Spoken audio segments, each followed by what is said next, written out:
Okay, guys, welcome to the Bob and Ramon show. We're back again, and we're back. Whereabouts are we, Bob? We're up north. Because you were driving, weren't you? And I was driving. I was talking. My trusty butler and co-pilot and navigator here. We're up north. Yep. In the northern half of the country, and in a treasure trove of stuff. This is the first of a segment of videos that we're doing. If you've been watching the show before, you'll have seen that we did a number up at our friend David's. I think we did 5 or 6 videos there, which we published in small segments back to back. We're doing the same thing here. We're aiming to get maybe 7 or 8 videos done in this session. This is the first. We will try and post them in the right order next time, because we posted them out of order last time, because we had some technical issues. We've got so many cameras going today. There's there and there and there. We must be able to get a feed. We've got decent audio, so off we go. And we must be able to get a nice side of your face as well this time as well. What, you mean the one without the encroaching birthmark? Everyone thinks I've got terminal face-itis. Right, okay. There you are. But here we are back, and we're going to have a great time. We're up at a friend called Simon's. That's all the clues you're going to get. He's got some fantastic guitars, and we're going to plunder them. Here we go. We're starting off with... Yeah. Okay, well, this is... When I first saw this beautiful, amazing guitar... This brand new Gibson. Yeah, I was thinking T-Bone Walker. But it looks like it came out of the custom shop last week. Yeah, I thought, this must be like maybe 2008, 2010. But and looked after. And what year is this? 1957. Incredible. It's obscene. Oh my. It's mint. Jesus Christ. Can I say that? That's swearing? Well, Jesus Christ. It's amazing. It's got the lot. Look, it's got a stinger on the back of the headstock. Stinger. Yeah, we'll do some close-ups of this. You know, it's got a fantastic maple flame in the neck and the body. Yeah. 3P90s, Gibson Switchmaster, ES5. So I mean, this was the original sort of T-Bone going into rock and roll. Yeah. Yeah, absolutely. And you can hear that, you know. Sorry. You know, that real quack. Yeah, it's got it. And these guitars are amazing. So all you've got here is you've got this called a Switchmaster, because you've got this great big, you know, industrial switch. And 1 is your neck, 2's your middle, 3's your bridge. Can I just go through these? Do. I'll switch.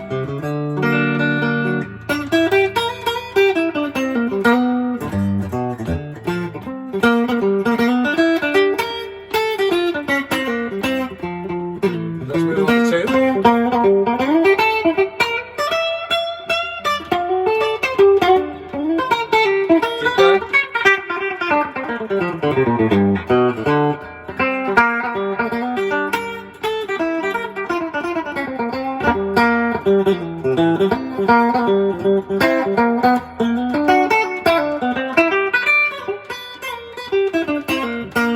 Right, enough of that jazz. So, unusual guitars, because you've got the ability to switch in any one of the 3 pickups or all 3 together, and that's where then the volumes and the tones, 1 for each, come in. You can mix. If you've got the patience with these guitars, you can mix in some extraordinary sounds. For time limitations, we're not going to do that today, but these are very versatile guitars. They take some getting to know. And can I just say that I've heard this before. Somebody else was doing a video on YouTube on one of these guitars, and they were just saying how good the neck feels. I mean, you feel that neck. Isn't that the best neck you've ever felt? It's lovely. Although, having said that, I don't get on as well with these maple necks as I do with the rosewood ones. They feel a little bit harder to me. But you know, all these old Gibsons, they're craftsman made, you know, hand finished, everything. Fantastic, and in breathtaking condition. And beautiful flame maple. You know, you've got the stinger here and the beautiful flame. All round here, everything. Just incredible workmanship. You know, nothing, no tooling marks. Everything's just perfect. So, who did this used to belong to then? Well, apparently, that's why we did that bit of country thing at the beginning, didn't we? You call it country. I call it bullshit, but there you go. Bullshit country. Yeah. You know, you do know there's only 2 types of music, don't you? Yes, rock and roll. Oh, right, yeah. So anyway, this actually belonged to Chet Atkins. But he couldn't play. You wouldn't have seen this on an album cover because... he was contracted to Gretsch. Right. That's why. And he made Gretsch guitars very famous. Yeah. And Gretsch guitars, you know, were quite a big noise in the 50s. But who knows? Because I know that he had a Standell 25L 15 amp. Yeah. Which is, you know, like a holy grail amp. and he had it in his basement with a 15-inch JBL, and that's what he used pretty much on every album he recorded. That was a recording album. Yeah, right. But who knows if he used one of these? Yeah. Well, it definitely belonged to him. Yeah. So maybe we're hearing this on some recordings. You and clearly, I mean, the man knew how to look after a guitar. Yeah. As have its subsequent owners, because it's just mint. Yeah, it's absolutely mint. It's fantastic. Yeah. So you're now going to ask me what I'm playing. Yeah, Bob, what are you playing? Well, I'm playing a 1959 ES5 Switchmaster, which, as you can see, is this fantastic Sunburst that I think is called Viceroy. I think. Viceroy? Well, not Viceroy. No, that sounds from Essex. That sounds a bit medical. That's the Essex version. And as you know, as you get older, you tend to think about medical things. No, different video. Okay. Right. I think this is called a Viceroy finish, but I could be wrong. But it's definitely the most beautiful, paler brown Sunburst rather than the classic dark brown of an ES175. And would they have that on a burst? Was that a common? Well, that was cherry. Originally, burst were cherry. They were redder. They were red than that. Yeah. Redder to yellow. But maybe this would have been redder. Maybe that's faded a bit. Yeah, maybe. Yeah. I think this would have been kind of this colour. Also, it's very even. Another thing is that's a two-piece back. Yes. And this is a one-piece back. That's one. Good. Good. One-piece back. What we don't know is the thickness of the laminate, because they were messing around with the laminate thicknesses, as we learnt from David and his 335s. Yes. They're fiddling around with the laminate thicknesses around then as well. So the neck is pretty much... Probably slightly slenderer, but just still big. Yeah. Still I'd say chunky. this wins for neck comfort, in my opinion. This again, beautiful piece of flame on the back with the Viceroy sunbursted neck, stinger on the back of the headstock as well. But this time we've moved from fabulous P90s, and interesting, listening to you playing that, the middle position on this is quite loud. Yeah. And that's because this one's shimmed. Right. Now, very often players don't like it because it gets in the way of their picking. So they tended to drop that pickup. So I haven't seen one of these with a shim before. Now, experts, because I'm not an archtop expert, experts will say, oh, they've all got bloody shims, Bob. But I've never noticed one before. Right. This has got 3 paths. Yeah. At 59 there will be paths.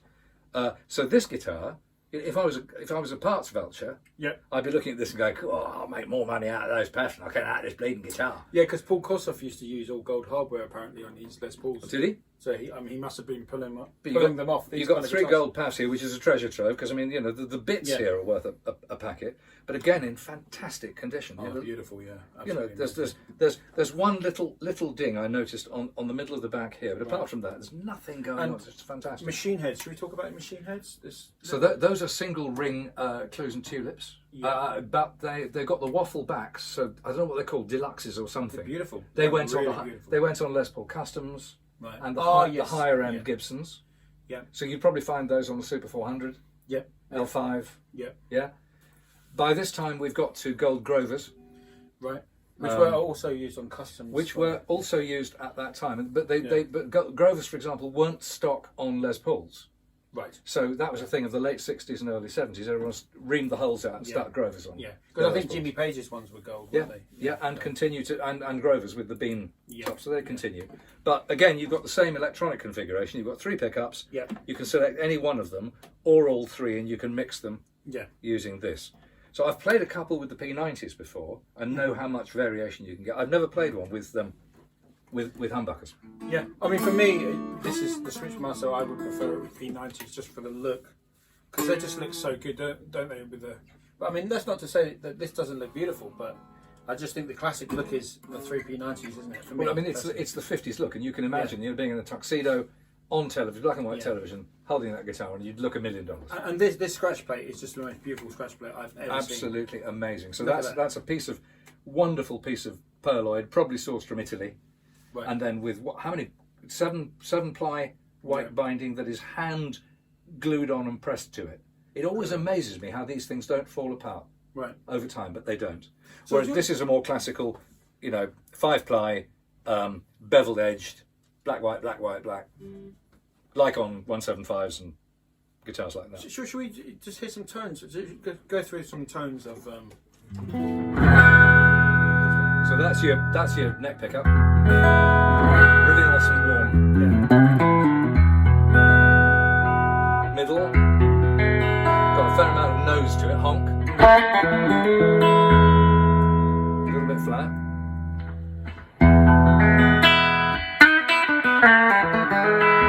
Getting quite sharp now. and then all three together, which it's a little quieter. But it's when you start mixing these. I mean, if you, for example, if you take the middle out, you can do some really. You get a bit more, a bit more like the middle position on a two-pickup guitar. Yes, And you've got amazing flexibility in terms of tone choice on these things. Wow. Yeah. You just have to learn the thing first, because the thing about a guitar like this, if you don't know it like the back of your hand, when you play it live, and you start messing around with all, Exactly. There are hundreds of lousy tones and about 10 good ones. Yep. And you've got to know where they are. Yeah. Oh no. I mean, but for me, I mean, it's basically a jazz guitar. Yeah. But it's very synonymous with blues, isn't it? Well, I see a lot of blues guys, because that was the time. I mean, you're thinking about kind of early mid 50s. Yeah. Right, and really, a lot of those blues players they came from jazz. Yep. Well, T-Bone Walker was the bridge between Charlie Christian and the kind of Chicago guys. So even if they didn't come from the sophisticated, full-on, 5 or 10 minutes of solid bebop jazz, right? But for example, it's particularly evident in the turnarounds on their blues. They're suddenly, instead of just going, instead they go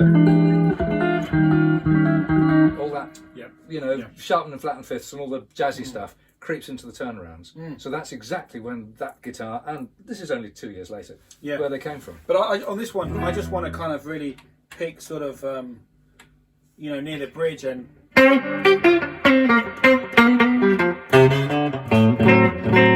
Real T-Bone. Yeah.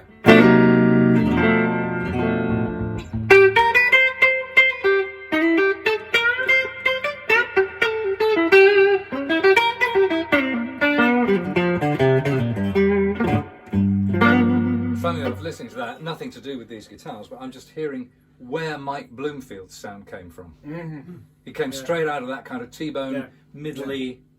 Yeah. And that's what this, it's a real, it's, one of the most, in one sense, a very versatile guitar, because you can, you can play all your jazz stuff on it, and you can play the blues. It's a very versatile.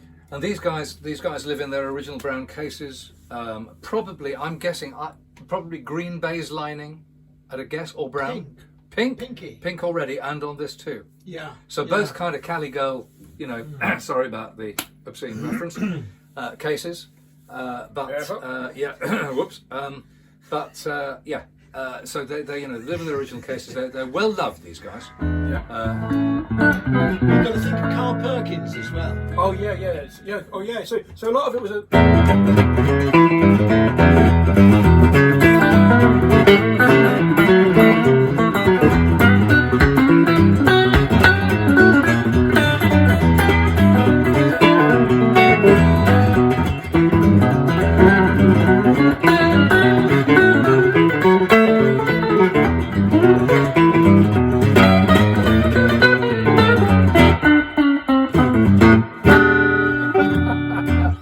We've never played that before, have we? No, right. Anyway, there you go. Now, probably, in the interest of time, we should probably move on. Okay, so guys, it's goodbye from him. And it's goodbye from me. We'll be back soon. We'll be back very soon. Cheerio. Take care, bye.